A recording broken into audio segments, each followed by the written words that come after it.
ఉప ఎన్నికలపై ఆశలు పెట్టుకున్న గులాబీ పార్టీకి ఇప్పటికే అభ్యర్థులు కూడా ప్రకటిస్తున్న సమయంలో షాక్ కొట్టే పరిణామాలు ఎదురవుతున్నాయి.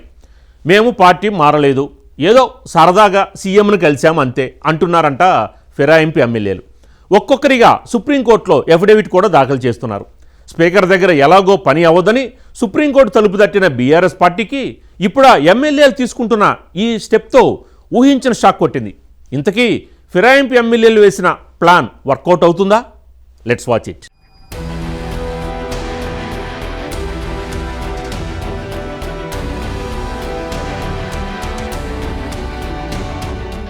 మేం పార్టీ మారలేదు, రేవంత్ రెడ్డిని మర్యాదపూర్వకంగా కలిశామంతే.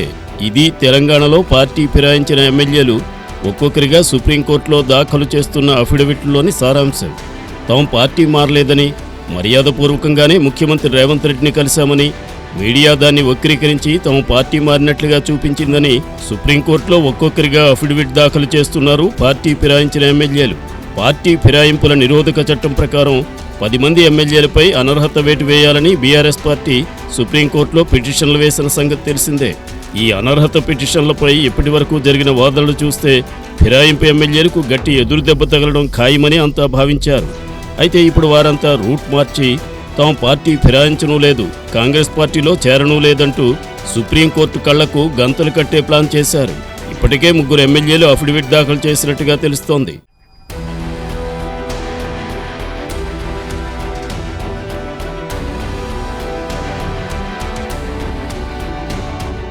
పటాన్చెరు ఎమ్మెల్యే గూడెం మహిపాల్ రెడ్డి పార్టీ ఫిరాయించిన విషయం తెలిసిందే.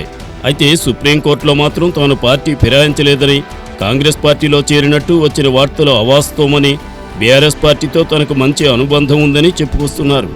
శాసనసభకు 3వసారి ఎన్నికయ్యాక వ్యక్తిగత స్థాయిలో ముఖ్యమంత్రిని కలిశానని సుప్రీంకోర్టులో అఫిడవిట్ దాఖలు చేశారు మహిపాల్ రెడ్డి. ఉమ్మడి మహబూబ్నగర్, రంగారెడ్డి జిల్లాకు చెందిన ఎమ్మెల్యేలు సైతం ఈ విధంగానే సుప్రీంకోర్టులో అఫిడవిట్ దాఖలు చేసినట్టుగా తెలుస్తోంది.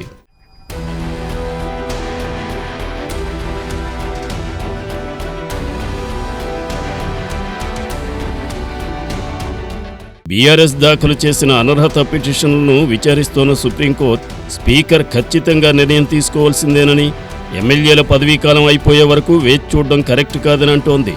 సరైన సమయంలో అంటే ఎంతో చెప్పాలని నిలదీస్తోంది.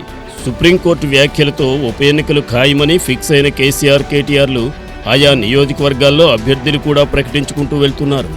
అయితే ఇప్పుడు పార్టీ ఫిరాయించిన ఎమ్మెల్యేలు మరో ప్లాన్ వేశారు. స్పీకర్ నిర్ణయం తీసుకోవడానికి అవకాశం లేకుండా అసలు తాము పార్టీ మారలేదని అంటున్నారు. మరోవైపు పార్టీ మారారన్నదానికి కండువా కప్పించుకున్న ఫోటోలు తప్ప బీఆర్ఎస్ వద్ద టెక్నికల్ ఆధారాలేమీ లేవు. చట్ట ప్రకారం విప్ ఉల్లంఘించినప్పుడు మాత్రమే అనర్హత వేటుకు అవకాశం ఉంటుంది.